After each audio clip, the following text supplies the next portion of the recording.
L'Université virtuelle de Côte d'Ivoire, comme vous le savez, a une fonction transversale.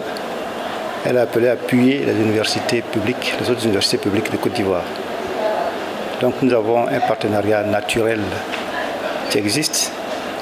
Il faut le développer, l'enrichir au bénéfice de nos institutions respectives.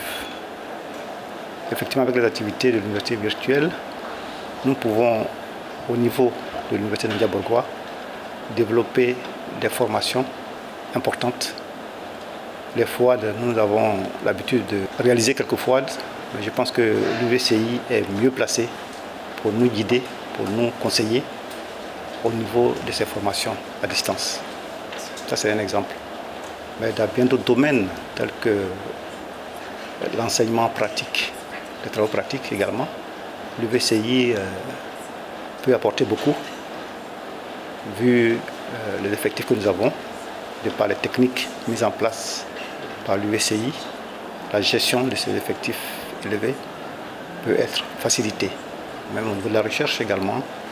Au niveau de Ndiaye-Bourgois, nous avons une UFR de sciences fondamentales et appliquées, où l'informatique est une matière principale.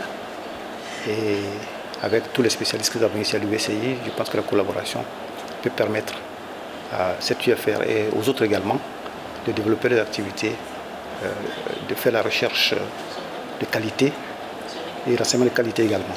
Donc vraiment notre collaboration ne peut être que souhaitée et nous sommes heureux que le directeur général nous accueille pour discuter de cette question-là.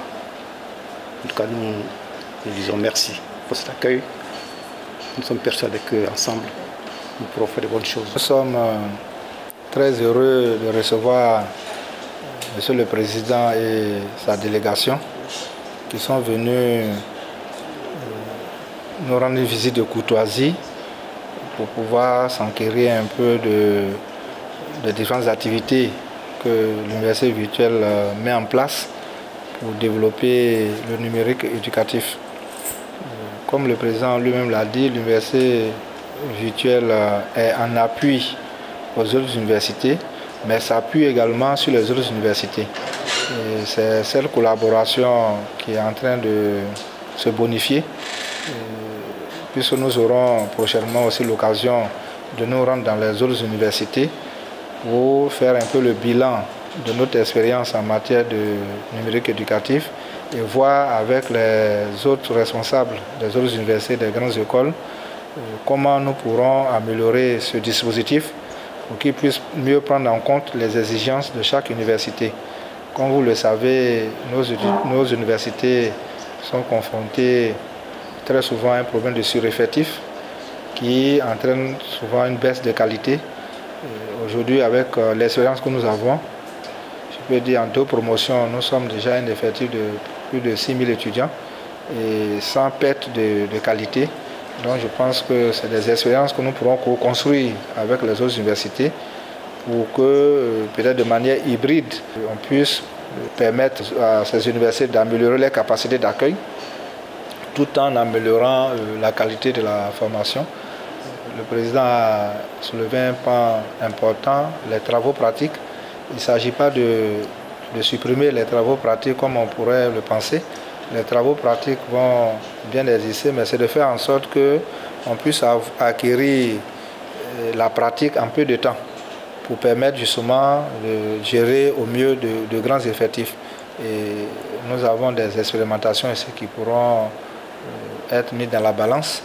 Et puis la recherche, comme ça a été dit, est un volet important.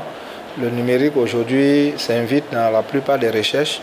Je pense qu'avec l'unité de recherche et d'expertise numérique que nous avons mis en place, nous pourrons, sur les différents axes de recherche au niveau des autres universités, nous pourrons aussi apporter notre contribution pour que cette synergie nous permette de faire vraiment de l'enseignement supérieur un levier de l'émergence de la Côte d'Ivoire. La collaboration existait déjà.